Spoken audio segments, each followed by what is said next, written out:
Today, I'm joined by Kim Vierheilig, president of STV Buildings and Facilities. STV is one of the top infrastructure-focused professional services firms in North America, so I'm excited to hear more about how Kim is leading STV to build better futures. Kim, thanks for taking the time to talk to me today. Before we get to the core conversation, I always like to start with good news and gratitude. Any personal or professional good news or gratitudes you'd like to share with me or the audience? Well, I can't give you the details, but we are in the process of hopefully winning a very large project for my group, and I'm incredibly proud of my team and the way they've stepped up to really come together. So, Well, that sounds amazing. So thanks for sharing and congratulations. Sounds like some great things are happening. I will say my gratitude today is to you. Thank you for taking time out of your busy schedule, and I know it's very busy, to talk to me. And so let's get to it. So Kim, tell us a bit about yourself, your background, your career. Tell us about STV. Tell us about your specific role at STV. sure, absolutely. So I am an architect by trade. I grew up in New Jersey and always wanted to be an architect. I always thought it was fascinating the power of design and how much buildings impact our lives and how much time we spend in buildings. And I thought, how amazing would it be that I could have a part or a role somehow in this industry? So I went to NJIT. I ended up dual majoring there. I got a Bachelor of Architecture and an MS in Management because I somehow always knew that I wanted to help guide a firm and I wanted to be in a leadership role. After NJIT, I spent the early part of my career at a 90-person A&E firm. I've always been at A&E firms, which I think is a blessing because I do believe in the power of integrated design and how much better we work when we're in the same office, sharing conference rooms and working at the same table together. So I started a small firm and I felt like that was a really good place because when you're at a small firm, you have to do everything, right? I mean, there's not one, and I'm sure, right, in the course of your career, you've experienced this as well. There's no task too small. From that, I went to a really, really big firm. And so I had the other opposite end of the spectrum, which provided me that guidance on kind of the politics and organizational structures and how big firms work. And then I am blessed to be here at STV, which feels like the perfect balance where I get to use all the things I learned at a small firm because we're big enough to do some pretty impactful things, but we're small enough to still be nimble and react well to our clients' needs, which I think is perfect. So here at STV, I lead our national buildings group.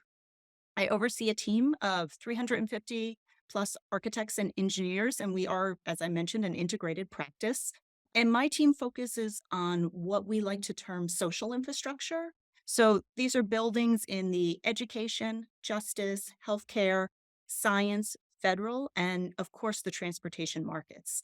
We do a lot of work in sustainability and resilience, and we are really committed to delivering innovative building solutions that serve communities in the present and prepare them for the future. And I love the name of this podcast, Building Better Futures, because that is what we endeavor to do every day with our clients. I love that you touched on that, and we spoke a little bit prior to just to starting this, and I always look at it as there's two perspectives to the building better futures, and one of them is the entire infrastructure aspect, right? And I'm going to ask you a little bit more about that in a minute. But the other aspect, and we're going to get to this later as well, is about how are we building the teams of the future, right? The next generation of leaders. How are we encouraging our students, even as they're in high school and college, to look at architecture and engineering and construction as a professional avenue for them to grow? But so it sounds like you've been on a wonderful and exciting journey. I have a lot of friends at STV, and it's always a pleasure to work with your team there. So I know you spoke highly of your team. You spoke a little bit about the segments of the industry that you guys work in, but can you share some like particular communities or projects that you've worked in and been able to serve and help build that better future for? Sure, absolutely. Well, one that we just completed that we're incredibly proud of is, of course, Newark Terminal A, which we've gotten a few awards for. And a project like that, it takes a long time to deliver. So when you're at the end, you forget all the how hard the team worked and all the struggles you had along the way. But that has been a phenomenal project. And I will say that as we think about building better futures and tomorrow, for Newark Airport in particular, this was the Port Authority really thinking about how they could deliver a first class destination for passengers. But it was also unique in that if you'd been to Newark Airport before, you never felt like you were really in New Jersey. It didn't have that sense of place and the character that's so uniquely New Jersey. No commentary on that. But Newark Terminal A, we really made an effort to infuse it with the feeling that you've arrived in New Jersey and all the great things about New Jersey, whether it's the shore or some of the innovation and the local retail providers that were brought into. And when you marry that with the idea that this is a first class passenger experience, so we really infused with our design partners, Grimshaw, daylight into the space. We did some really interesting structural engineering feats so that we could have these large open spaces. Because my team is a lot about health and well-being and how people feel when they're in spaces. And we've all been through those passenger experiences where you're late to the plane, you're stressed out. This was really about making a place that people wanted to be in, that they were excited to be in, to streamline and use technology to make security seamless. And I think that we hear that from people who have been in the facility, which I'm not sure if you've had a chance to go through it. We're quite proud. I don't know if I've been through the new Newark terminal, but I will commend Port Authority for they've done a great job. I've been through LaGuardia and JFK, and I know they're actively working with their PMO partners and design Yes. partners and firms like STV to do a great job. So I do applaud them for their efforts. I mean, it's been a huge undertaking. You mentioned it's taken a long time, and sometimes that happens. That's just Yes. Well, part of the mega process. projects take a while, right? Right.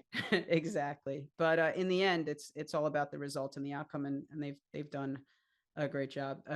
You made a comment about New Jersey, and I feel like so that project seems probably personal for you, right? Being going to NJ. Yeah, exactly. So that's exciting. And I'm not allowed to say anything about New Jersey. My wife's from Jersey, so that's No, I knew I liked her. yeah. I love New Jersey. That's what I'll say about New Jersey. So, but that's truly amazing. So, thank you for sharing about that project. And there's two things I love about our industry. One is, and I won't ask you to share, you don't have to, but one is that we get to know things about these buildings that no one else in the world will ever know. That's right. Yeah, there are projects in the city, that I know are half an inch too short, or that it just doesn't quite make it. I know why. I know how they fixed it, but no one else will really know that. So that's kind of cool. So I'm sure you have your secrets about I Newark. will. I'm not gonna share them. Every now and then, though, while I'm there, I'm like, "I know why we did that. I bet no Yeah. one knows." And I love, actually being in the space and seeing how people circulate and how if it's having, impact we thought it would, right? If it's really making their experience better. So, admittedly, anyone in my family who goes there, I'm always, like, asking a million questions. "What'd you like? What you didn't like?" Right? Because that's how we learn. Yep. And to a certain extent, we're still experimenting with things and seeing what works and what doesn't work so we can adjust for the next building. No, yeah, feedback is most important, right? I mean, the users are the whole reason we do this, right? Is the communities and the Yeah. people that utilize the infrastructure. So I think it's great that you're constantly asking and trying to innovate and kind of create better solutions for the next time around. The other thing I love about our community or about our industry is that we do get to have a positive impact on the community. And and I can tell you for people that travel in and out of Newark daily or JFK or LaGuardia or even myself, right, as a user, and very often on our projects, you probably feel the same way. We're both on the design or construction side, but we're also on the user side. Yes. We're going to be an end user here. So I love that positive impact we get to have. So that's one of the takes on this building better futures, for our communities. The other part about it is building better futures for our teams, right? The people that work with us, the people that are really behind the scenes sometimes maybe it feels like, and that are actually putting the projects together. So can you share with us a little bit about how you strengthen your work culture and foster the next generation of leaders at STV? Yeah. Well, obviously mentorship is so incredibly important to our team. And so we've really at STV thought about how we create a kind of a world-class employee experience. And always we're thinking about how do we enable people to grow both personally and professionally in making sure that whatever support they need, because there's different things you need when you're early in your career and there's different things you're looking for when you're a little bit later. And so we've set up employee resource groups internally that are aligned to like an early professional or an emerging professional. What kind of how are we making sure that they have the right resources at hand so that they can get licensed and we're leading them on the right career path. As most of us know, I mean, there's so many ways you can go within this incredible industry. You can go the project manager route, or you can decide you want to be on the technical side or the design side, or the management or in leadership. And I think it's important that we expose our younger generation to all of these different tracks so they can really find and find the right place for them, right? Because it's hard in the beginning of your career to figure out exactly what you want to do. So it's great. And I will also say the younger generation has a lot to teach us too. I have to say that the interns, I always learn. I feel like I walk away learning more than maybe they walk away because they're pushing us to innovate. They're pushing us with whether it's, how do we use AI? How are we using different technologies? They're bringing in new computer software. Those are the things we need. We need to be challenged, and rethink how we actually deliver for our clients, and that's exciting. I feel like bringing interns with us to meetings is probably the best thing we can do, and then having real dialogues about what'd you learn, what'd you hear, what could we have done differently, and we end up learning too. I absolutely love the answer on mentorship. I actually we started for CMA New York, New Jersey, and I had this a mentorship program. And that was, you said that we learn as much from the mentors as the mentees learn from, Yeah, or we learn as much from the mentees as the mentees learn from the mentors. And I totally agree with that. And we try to instill that in everybody at every meeting. Is this is a two-way street. We're learning from each other. We may have more experience as mentors, that's but it right. doesn't mean we know everything. So I think that's wonderful that you guys are doing that. And I've heard a lot about ESG groups recently, and I think it's a really interesting concept. And I think it's great that you guys have implemented that and helping people, especially on their professional career path. It is hard to know what you want to do, especially when you're like right out of school or even a few years out of Absolutely, school. absolutely. So it's great that you're able to offer that guidance, and that people know that they have an avenue to go to if they want advice or help or suggestions or understand what the paths are, and what they want to choose. Absolutely. And I will say Greg, our CEO, has instituted wherever we have leadership meetings in different cities, we always do a networking event with the individuals that sit in that office. And I have made so many new contacts and friends through, you just don't realize how much there is to learn until you sit down with people in different fields and you get to hear their story. And it's been a great experience. So it's not just the people walking in the door. It's also just making new contacts within our firms. So then we're talking about mentorship for the next generation. Can you discuss the role of mentorship like in your career? I mean, who were some great mentors for you and what made them great mentors, right? How do we be better mentors when we're out there and trying to talk to the younger generation? Yeah, and it's funny. I guess I always say this. I've been blessed because I realize I am a woman in this field, and all my mentors were men, and I was incredibly lucky because and they were all my immediate supervisor, and they were wonderful because I was in the process of figuring out where I wanted to go in my career and what my voice was, and every time I would ask for help or say, "Hey, could I try this?" they would always give me that opportunity, which I think is phenomenal. And it's interesting now that I'm a little bit older, although we like to still think we're young. I do now have some female mentors, but ironically they're not in my field because I'm looking for different kind of mentorship than just the technical side. So it's a interesting dynamic, but I try to be as accessible to my team as possible because I realize it's nice to have somebody that looks like you that can talk to you about their challenges and how they can shape their path into the future.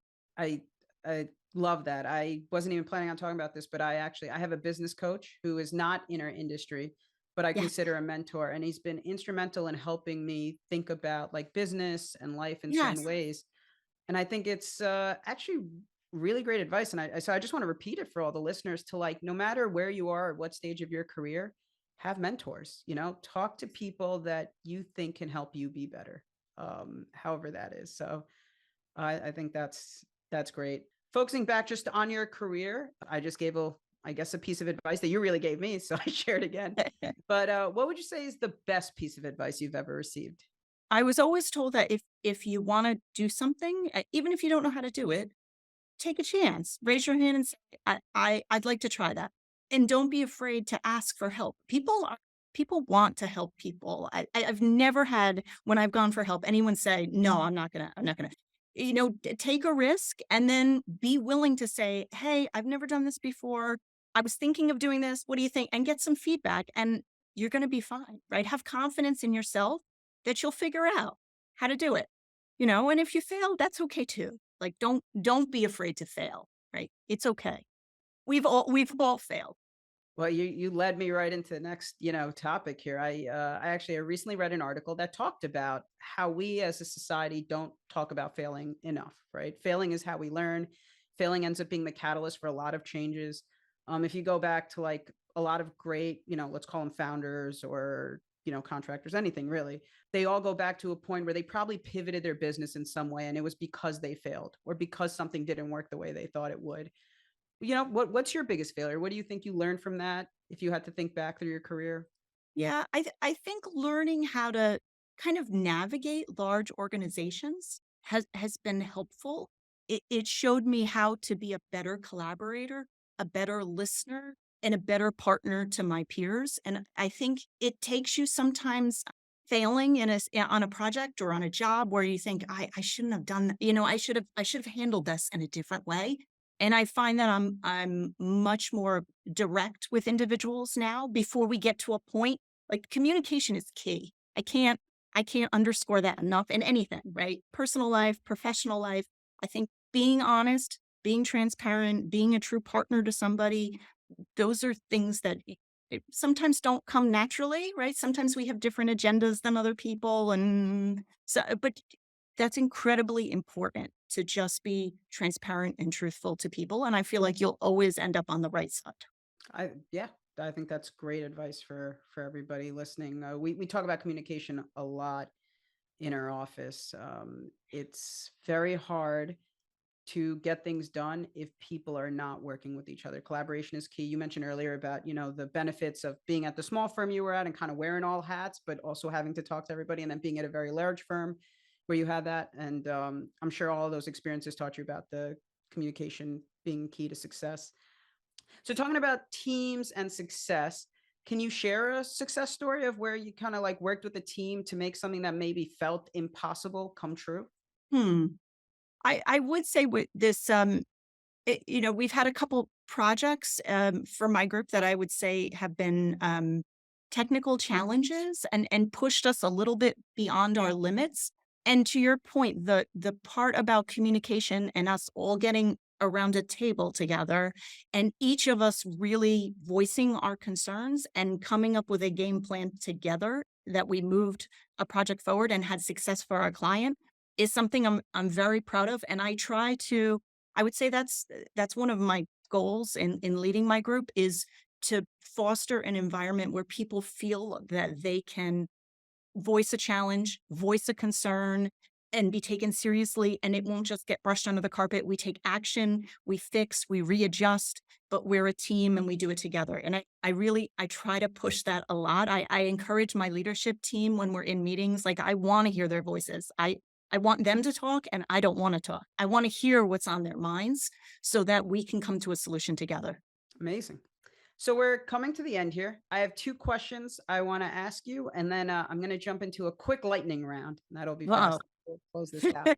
But the two questions I want to ask you, and I'll let you answer them in any order you choose. But if you could be remembered for one thing, what would it be? And the other one is, what's a question I didn't ask you that you wish I did, and what would your answer have been? Okay. So I guess how I want to be remembered as a good I don't know, a partner maybe, a good partner to my family, to my team here, an empathetic, I guess, leader and partner for all of them. I like to think that I try to listen and I try to do the right thing, which is not always easy, but that's what I it's, my family will tell you that. And then let's see that you didn't ask me. I think what's really and I've only realized this later in my life because when you first get trained in architecture and engineering school, you just see the building or maybe you just see the site plan. but you don't realize the impact you're having on every person that comes in contact with that structure. And I think I'm not sure if it's as you get further in your career, you realize the profound impact we all have and how blessed we are to be in this infrastructure community. But it isn't lost on me that the work we do every day is really transformational to our communities. And that's what makes me want to get up and come in, to see what we can do next to make a better tomorrow. And I wouldn't say we have all the solutions, but I love that we have all this talent, which energizes me to think about how we get to a better place than we are today. And our cities need so much, right? Whether it's infrastructure, housing, climate change, there's so many things facing our cities and our communities. And we're at this amazing place where we can help define what the solution is. Like, that's really powerful. And I don't know and that was the message I would love to give our youth coming up. Like, that's an amazing career. And I hope more people see the power of what we do and get involved because we need more talent. We need more voices at the table. And it's an amazing profession to be a part of. You said it better than I could. That was, in a nutshell, exactly what we're hoping to accomplish here is to inspire more younger people to realize the impact that this industry makes on the world. Yes. I mean, a lot of people we take for granted, right? Being able to jump on the train and get to work or go to school and get an education or go to the hospital when we need healthcare or, or clean drinking water, right? It's Yeah. amazing that that is something that we just don't even think about. But there's a lot of people that put a lot of time, effort, energy, and innovation into making sure all of those things happen and happen correctly. So I love that summary. I hope we inspire more people to get involved and we bring more voices to the table. So I will jump this lightning round just to get to know you a little bit better. So what I'm going to do is I have 4 questions here. I want you to answer it with the first thing that comes to mind. Okay. And so we're going to start with, what is your favorite book, fiction or nonfiction? You can pick. Oh, goodness. Well, I will tell you right now, I'm reading some architecture book, which I mean, because I do love the power of design. So right now I'm reading Less is More by Bjork Engels because I am a big Wow. fan of his work.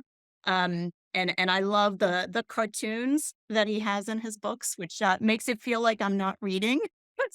Because admittedly, some days it's tired. Sometimes you're tired at night. You need some No, ground. no, that's awesome. Yeah. Great architect. I mean, that's very cool. It's called Less is More. I may have to check that Yeah. out. I think that could be very interesting. Or yes is more. I think it's yes is Oh, more. I don't know if yes that's is more. wrong. I wanna make sure if I'm doing a plug for him, I get it right. We'll look it up later. Okay. All right, next one. And this is, I'm going to give you a whole bunch of options because I don't know what you're interested in, but if you could give me like either a favorite musician, actor, character, sports team, pick one of any of those genres. What's your favorite? Okay, so I'm a huge U2 fan. I Oh, love wow. U2. Yes. I just, a few months ago, I saw them at the Sphere in Vegas. They are unbelievable, amazing band. I don't even know how they still do it at their age. And then I am a Jets fan, which I know I get a lot of comments. I'm used to losing, and Aaron Rodgers, fingers crossed this year, he's not gonna get injured in the first 10 seconds. So I'm also a huge Jets fan. Ah, Um, we used to go to like games every year. It's really been disheartening. And then last year I was so excited and only the Jets on the third play of the season could ruin their season. I the know. way that Oh they my did. gosh, and I had just bought my Aaron Rodgers jersey. I was like, "Now what am I gonna do?" So So my this husband year, said, I can't wear the jersey this year because he thinks I jinxed it." but fingers crossed, they have a star-studded roster and they look Exactly. good. And that's the embodiment of team.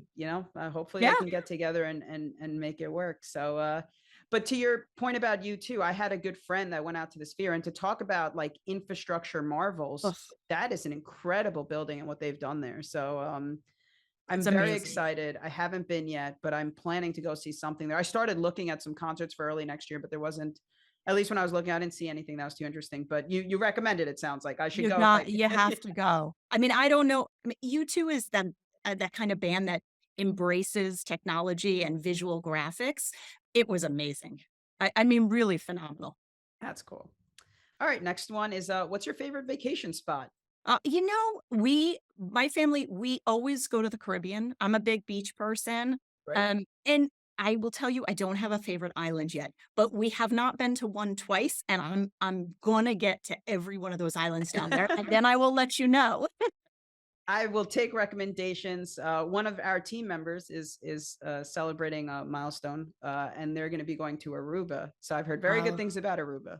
yeah, So, I have not been, so that's on the oh, list. there you go. I'm There's an getting there. island to see. Yeah, there you Yeah. go.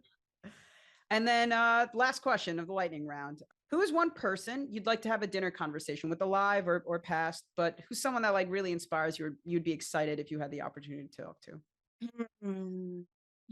I think I would wanna meet with, maybe probably a famous architect, maybe like a Frank Lloyd Wright or or a Philip Johnson. They're just I think it's, every time I go in one of their buildings, it's so, you want to hear what they were thinking. What were they feeling? Did they accomplish what they really wanted to? What would they think about the way we're designing today? I think it'd be a fascinating conversation on the state of our profession and if they anticipated where we're at this place in time. I think your passion for architecture is so amazing, and like you really really are into helping the community and building a better tomorrow. So I have future. I really I love that. So that's pretty much all the time we have today. So I will thank you again. I'll give you an opportunity. Do you want to say anything before we close? No, I think this is a wonderful idea, your podcast, and I wish you all the best. Thank you. Thank you so I'm much. honored to be the first. Yes, this first episode, first guest. So thank you for taking the time to do that. All right. So that's all the time we have for today. We'll include the resources mentioned in today's show's notes as links. And thanks again for listening. And keep an eye out for future episodes. Take care, everybody.